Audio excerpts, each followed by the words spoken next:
हाय, hello, नमस्कार मैत्रिणींनो. कशा आहात? श्री स्वामी समर्थ तुम्हाला सगळे सुख देवो. मैत्रिणींनो, आज आपण लग्नानंतर होईलच प्रेम ह्या मालिकेत बघणार आहोत की मालिकेची सुरुवात काव्य आणि जीवापासून होते. जीवा काव्याला समजावून सांगत असतो की जे ज्याचं आहे ते त्यालाच मिळणार. काव्या म्हणते मला पार्थ मिळालीच आहे असं वागायचं आहे. जीवा म्हणतो मी तर असाच वागतो, मग कुणाला तो बालिशपणा वाटला तरी काही फरक पडत नाही. तेवढ्यात काव्या म्हणते ए जीवा 11-11 चल चल ठेवते फोन आणि काव्या विश मागते. देवा, पाच माझ्या आहेत आणि मी त्यांची. कोणाची कुठलीही भाकीत मी माझ्या प्रेमापेक्षा मोठी होऊ देणार नाही. दुसऱ्या सीनमध्ये दाखवतात की जीवा आणि गुड्डू शेकोट्याजवळ बसलेले असतात. जीवा एवढ्या थंडीत आईस्क्रीम खात असतो. गुड्डू म्हणतो ए जीवा भैया, तुमचं बदन काय सिमेंटचं बनलेलं आहे का? तुम्हाला थंडी नाही वाजत का? जीवा म्हणतो कोल्हापूरचं मूळ आणि देशमुखांचं कुळ आहे हे, आणि ही बॉडी मेड इन मुंबई. तुला सांगतो, आमच्या घरात मी एकटाच आहे ज्याला अजिबात थंडी वाजत नाही. बाकीची थंडी वाजायला लागली की हीटर लावून बसतात. मी अख्खाच्या अख्खा आईस्क्रीमचा डब्बा संपवत असतो. गुड्डू म्हणतो तुम्हाला थंडी वाजत नाही, मग थंडी वाजतो तो ब्लॉग कशासाठी बनवला? जीवा म्हणतो हे कलयुग है, यहाँ पे जो दिखता है वही दिखता है.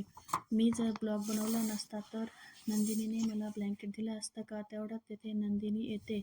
जीवा म्हणत असतो जिस झूठ से किसी का घर बसे वह झूठ झूठ नहीं होता. मी विक्रम देशमुखांचा मुलगा. माझे वडील असे उकडलेले बीट हाताला चोळून माझ्या हाताला लागले असं सांगत मी पण त्यांचाच मुलगा आणि नंदिनीचे प्रेम मिळवण्यासाठी खोटं बोललो. प्रेमात आणि युद्धात सगळं काही माफ असतं. नंदिनी म्हणते पण मी तुम्हाला अजिबात माफ करणार नाही. खोटं बोलल्यामुळे एवढं सगळं झालंय तरी तुम्हाला अजून खोटंच बोलायचं आहे का? जीवाला दिलेलं ब्लँकेट घेऊन रागारागाने तिथून जाते. जीवाला खूप वाईट वाटतं. नंदिनीने त्याचे खोटं पकडलेले असते. इकडं काव्या वसू आत्या आणि रम्याच्या रूममध्ये एकदम असं भूतासारखं प्रवेश करते. वसू आत्या आणि रम्या खूप घाबरतात आणि म्हणतात काव्या हाय कशा आहेत म्हणते. तुम्ही दोघी आणि त्यामध्ये जाऊन बसते. तुमचा बेड मस्त आहे, छान झोपत लागत असेल. मला पण घ्या ना तुमच्या बेडमध्ये झोपायला. आमची काळी मांजर आणि आमची बिघडलेली सिनेमन कॉफी आणि मी कधी न भिजणारा फुलभाज्या. कसं वाटलं कॉम्बिनेशन?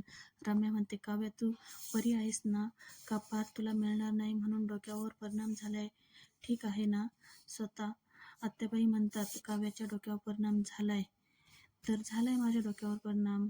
कळलं बघायचंय आणि काव्या दोघींना धरून गदागदा हलवते. वसू आत्या अगं सोड, गरगरायला लागलं आम्हाला. जीव घेणार का आमचा? घाबरू नका, मला वेड नाही लागलं, पण मी आता वेड लावणार आहे. रम्या म्हणते कोणाला? काव्या म्हणते पार्थ देशमुखांना. काव्या म्हणते तुम्हाला जे काही सांगितलं ते.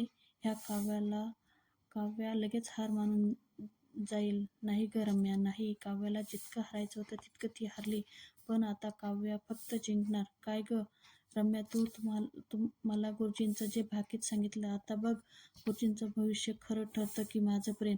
आणि मी आज एक भविष्यवाणी करणार. रम्या, तुला लग्न करायचं आहे ना? आमची उतावळलेली नवरी. होणार ग तुझं लग्न, होणार, पण त्याआधी पार्थचं लग्न होणार. रम्या म्हणते काय, कुणाशी? काव्या म्हणते माझ्याशी. वसू आत्या म्हणते तुझ्याशी? काव्या म्हणते आधी जे लग्न झालं होतं ना ते बळजबरीने झाले होते, पण आता ते दोघांच्या संमतीने, देवाब्राह्मणांच्या साक्षीने बँड बाजा सकट वाजत गाजत होणार बेबी. आणि मंगल अष्टका म्हणते काव्या म्हणते माझी बहीण अरू पार्थ देशमुखांचे शोध पळवणार आणि त्या बदल्यात 5,000 रुपये मागणार, पण ते 5,000 पार्थ देशमुख देणार नाही. रम्या म्हणते मग कोण देणार? काव्या म्हणते अगं रम्या, तू देणार. हे सगळं असंच्या असं घडणार, ह्याच क्रमाने घडणार. वाटलं तर लिहून ठेव अशी काव्या म्हणते. तशी मी दोघांची झोप उडवलीच आहे, पण तरीही गुड नाईट. आणि काव्या तेथून निघून जाते. वसू आत्या म्हणते हिचा अवतार बघून धडधडायला लागलं ग रम्या. रम्या, गुरुजींची भविष्यवाणी नक्की खरी होईल ना?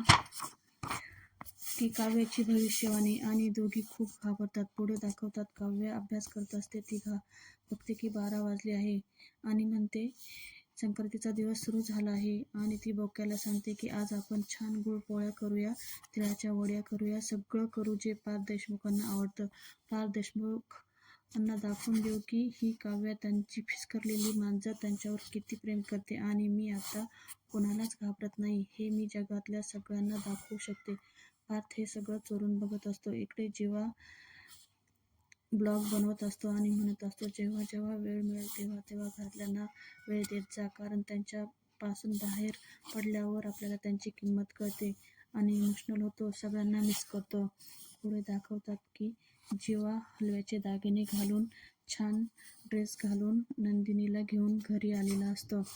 नंदिनी घरात आल्या आल्या घर सगळं बघत असते आणि जीवा म्हणतो, अगं बाहेर तरी भांडलेली असते, पण आज तरी माझ्याशी चांगली वाग. तर ती त्याच्याकडे राग बघत असते आणि घरात येते आणि जिन्यावरनं काव्या आणि पार्थ खाली येत असतात. जीवा आणि काव्या दोघांना बघून खूप आनंदी होतात आणि